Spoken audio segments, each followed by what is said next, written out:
Assalamualaikum warahmatullahi wabarakatuh. Perkenalkan, nama saya Fiji.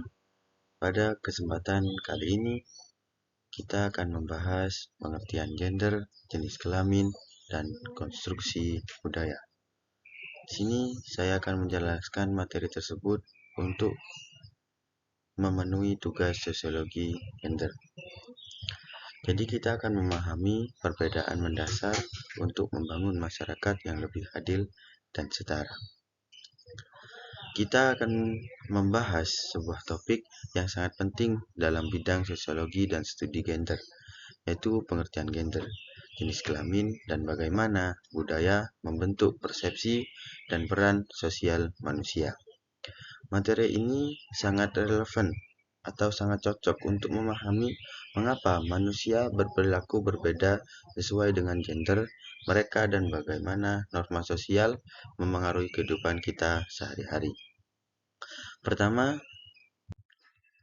kita memahami tentang jenis kelamin atau juga bisa disebut seks. Jenis kelamin adalah perbedaan fisik dan biologis yang sudah melekat sejak lahir, yang meliputi kromosom. Laki-laki memiliki XY, sedangkan perempuan memiliki XX. Organ reproduksi. Laki-laki memiliki penis dan testis, sedangkan perempuan memiliki ovarium dan rahim. Hormon testosteron pada laki-laki dan estrogen pada perempuan. Ciri fisik primer dan sekunder, misalnya jakun pada laki-laki dan payudara pada perempuan. Perbedaan ini tergantung pada budaya dan tetap berlaku di seluruh dunia, disebut juga kodrat biologis. Contohnya, kemampuan untuk melahirkan dan menyusui hanya dimiliki perempuan, sedangkan kemampuan menebang pohon dan membangun rumah lebih umum dilakukan oleh laki-laki. Kedua, yaitu kita akan membahas soal gender. Apa itu gender? Gender adalah citra sosial dan budaya tentang peran, sikap, dan perilaku yang dianggap cocok untuk laki-laki dan perempuan, yang dipelajari dan diwariskan dari generasi ke generasi. Berbeda dengan jenis kelamin yang bersifat biologis.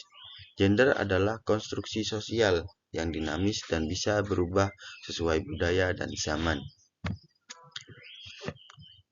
Beberapa contoh nyata yang sering kita temui. Contohnya di segi mainan. Mungkin anak laki-laki cenderung bermain atau diberi mainan mobil-mobilan, bermain bola, sedangkan perempuan diberi boneka atau bermain masak-masakan. Terus pilihan warna. Warna biru lebih sering digunakan untuk laki-laki, sedangkan warna pink atau merah muda itu sering digunakan untuk perempuan. Ini contoh norma sosial yang menciptakan kategori gender. Yang selanjutnya yaitu ekspresi emosi. Anak laki-laki dilarang menunjukkan kesedihan secara terbuka, sebab itu dianggap kelemahan dalam norma maskulinitas. Begitulah bagaimana konstruksi budaya membentuk identitas dan peran sosial. Yang ketiga, kita membahas konstruksi budaya. Sebelum ke konstruksi budaya, kita akan memahami perbedaan jenis kelamin dan gender sederhana. Kalau di jenis kelamin bersifat biologis dan genetik, sedangkan gender bersifat sosial dan kultural. Selanjutnya bersifat tetap dan universal, sedangkan gender dapat berubah dan bervariasi antar budaya. Di jenis kelamin ditentukan sejak lahir, sedangkan di gender dipengaruhi oleh norma masyarakat sekitar.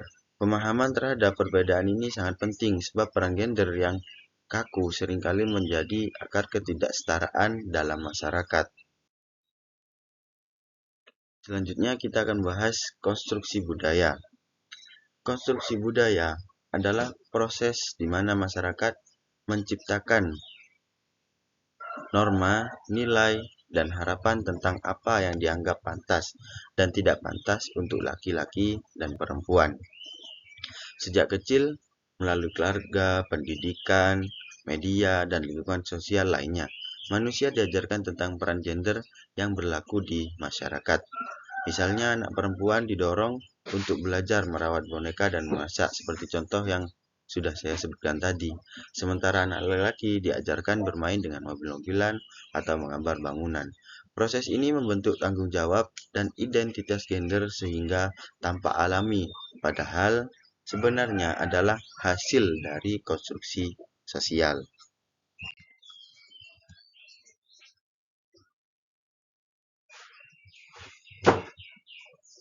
Itu yang selanjutnya ini di slide ini adalah contoh nyata konstruksi gender di masyarakat yang barusan saya sampaikan. Selanjutnya yaitu dampak negatif konstruksi gender yang kaku. Dari dampak negatif konstruksi gender yang kaku dapat menghasilkan ketidakadilan atau diskriminasi. Selanjutnya, pembatasan potensi individu dan hambatan karir dan ekonomi. Dalam ketidakadilan dan diskriminasi, peran gender yang tidak seimbang seringkali memicu ketidakadilan, termasuk dalam hal akses pendidikan, upah, dan kekerasan berbasis gender. Selanjutnya, pembatasan potensi individu. Individu terhalang untuk mengembangkan minat dan bakat di luar stereotip yang dilewatkan, misalnya perempuan menghindari bidang teknik. Sedangkan hambatan karir dan ekonomi, contoh nyatanya yaitu perempuan seringkali sulit mendapat posisi kepemimpinan atau kesempatan kerja setara laki-laki karena stereotip peran domestik. Gender bukan kodrat, maka ia dapat diubah. Karena gender adalah hasil konstruksi sosial, maka kita bisa mengubahnya. Langkah-langkahnya antara lain melakukan edukasi tentang kesetaraan dan keberagaman gender, menghapus stereotip dan norma yang membatasi, memberikan ruang bagi individu berhak mengekspresikan gender sesuai keinginannya. Jadi tidak pandang itu perempuan atau itu laki-laki, tidak terbatas norma sosial juga. Peran aktif dari pemerintah, lembaga pendidikan, dan media dalam menyebarkan pesan positif tentang keberagaman gender. Mengapa penting memahami gender dan konstruksi budaya? Pemahaman ini penting agar masyarakat itu lebih adil dan tidak menegakkan norma yang merugikan salah satu gender, atau bisa mendorong kesetaraan hak dan kesempatan untuk semua orang, meningkatkan rasa hormat terhadap keberagaman dan identitas pribadi, mengurangi kekerasan dan diskriminasi berbasis gender.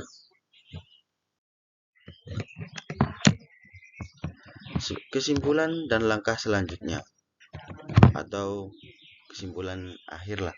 Kesimpulan akhir ini, jenis kelamin adalah sifat biologis, tetap dan tidak bisa diubah karena itu sudah ditentukan sejak mereka lahir.